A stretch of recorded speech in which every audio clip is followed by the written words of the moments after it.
একদিন হযরত আবু হুরায়রা রাসূল সাল্লাল্লাহু আলাইহি সাল্লামের নিকটে এসে কাঁদছেন। রাসূল সাল্লাল্লাহু আলাইহি সাল্লাম জিজ্ঞাসা করলেন, হে আবু হুরায়রা, তুমি কেন কাঁদছ? আবু হুরায়রা বললেন, আমার মা আমাকে মেরেছেন। রাসূল সাল্লাল্লাহু আলাইহি সাল্লাম বললেন, কেন, তুমি কি বেয়াদবি করেছ? আবু হুরায়রা বললেন, না হুজুর, আমি কোনো বেয়াদবি করিনি। আপনার দরবারে হতে আমি বাড়ি যেতে রাত হয়েছিল, বিধায় আমার মা আমাকে দেরির কারণে জিজ্ঞাসা করায় আমি আপনার কথা বললাম। আপনার কথা শুনে মা আমাকে মারধর করতে লাগলো আর বলল, হয়তো তুই আমার বাড়ি ছাড়বি না তো হযরত মুহাম্মদ সাল্লাল্লাহু আলাইহি সাল্লাম এর দরবার ছাড়বি। আমি মাকে বললাম, ও মা, তুমি বয়স্ক মানুষ, তোমার গায়ে যত শক্তি আছে তত শক্তি আমাকে মারতে থাকো, মারতে মারতে আমাকে বাড়ি থেকে বের করে দাও, তবুও আমি হযরত মুহাম্মদ সাল্লাল্লাহু আলাইহি সাল্লামকে ছাড়তে পারবো না। তখন রাসূল সাল্লাল্লাহু আলাইহি সাল্লাম বললেন, তোমার মা তোমাকে বের করে দিয়েছেন আর এই জন্য আমার কাছে নালিশ করতে এসেছো। আমার তো এখানে কিছুই করার নেই।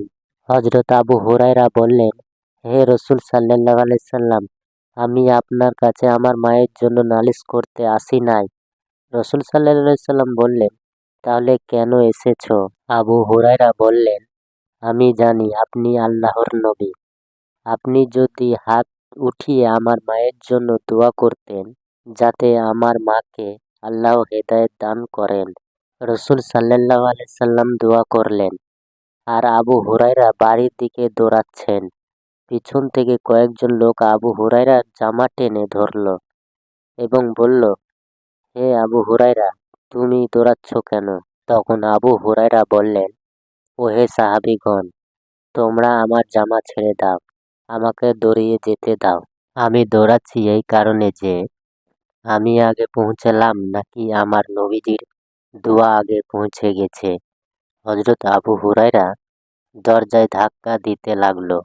ভিতর থেকে তার মা তখন দরজা খুলল। তখন আবু হুরায়রাকে দেখলেন তার মার সাদা চুল বেয়ে বেয়ে পানি ঝরছে।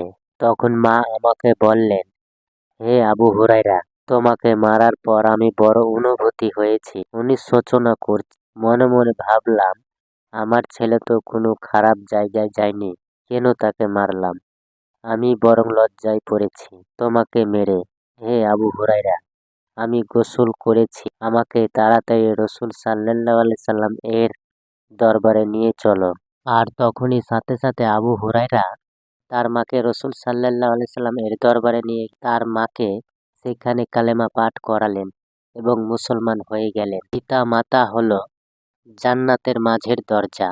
যদি চাও দরজাটি নষ্ট করে ফেলতে পারো, নতুবা তা রক্ষা করতে পারো। সকলেই বলুন সুবহানাল্লাহ।